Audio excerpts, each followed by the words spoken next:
Words matter, they told you.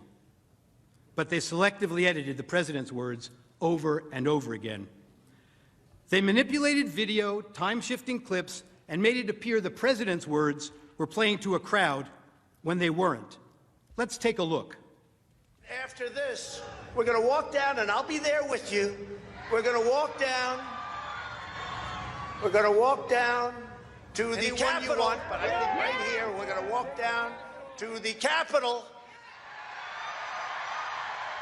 And we're going to cheer on our brave senators and congressmen and women. And we're probably not going to be cheering so much for some of them. Because you'll never take back our country with weakness. You have to show strength, and you have to be strong.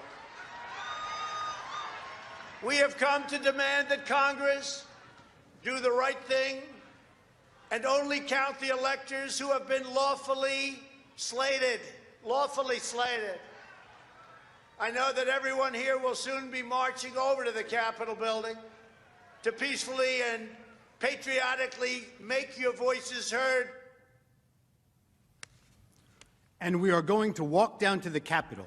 They showed you that part. Why are we walking to the Capitol? Well, they cut that off. To cheer on some members of Congress and not others, peacefully and patriotically. The Supreme Court ruled in Brandenburg that there's a very clear standard for incitement. In short, to paraphrase, whether the speech was intended to provoke imminent lawless action, and was it likely to do so. Go to the Capitol and cheer on some members of Congress, but not others. They know it doesn't meet the standard for incitement, so they edited it down. We heard a lot this week about fight like hell, but they cut off the video before they showed you the president's optimistic, patriotic words that followed immediately after. We fight like hell, and if you don't fight like hell, you're not going to have a country anymore. Our exciting adventures and boldest endeavors have not yet begun. My fellow Americans, for our movement, for our children, and for our beloved country.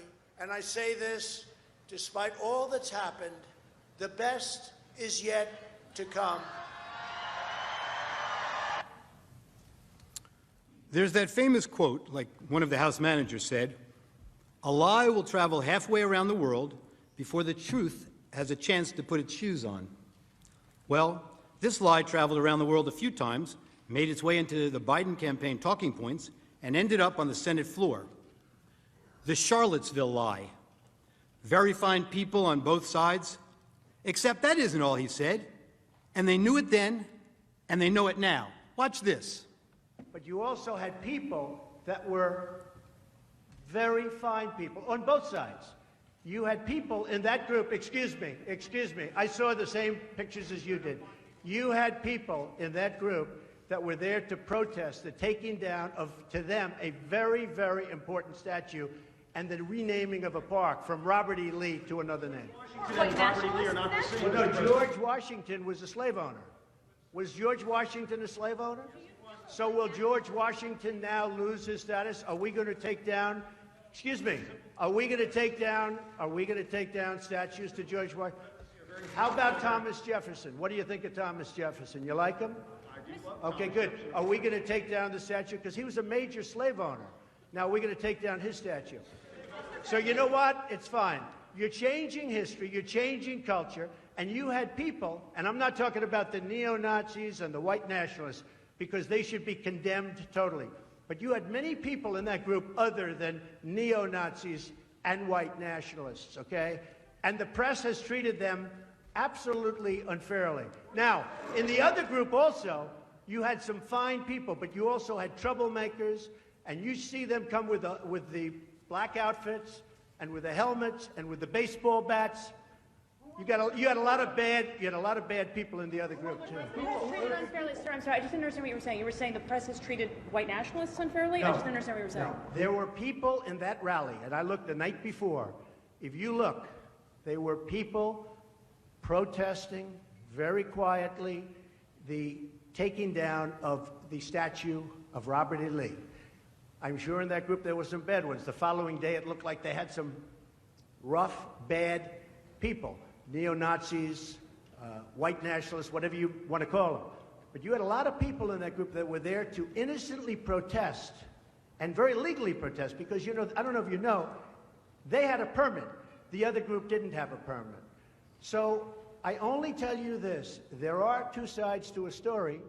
I thought what took place was a horrible moment for our country, a horrible moment. But there are two sides to the country. Does anybody have a final? Does anybody have? You have an infrastructure. What makes you think? This might be today the first time the news networks played those full remarks in their context. And how many times have you heard that President Trump has never denounced white supremacists? Now you in America know the truth. Here's another example. One of the House managers made much of the president's supposedly ominous words of, "You have to get your people to fight." But you knew what the president really meant.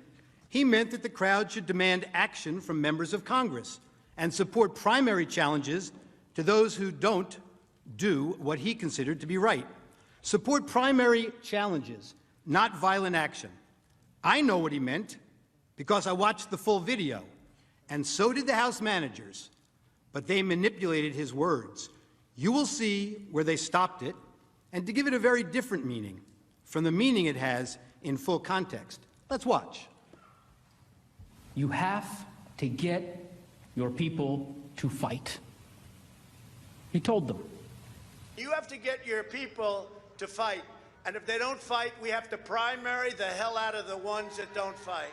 You primary them, we're gonna let you know who they are. I can already tell you, frankly.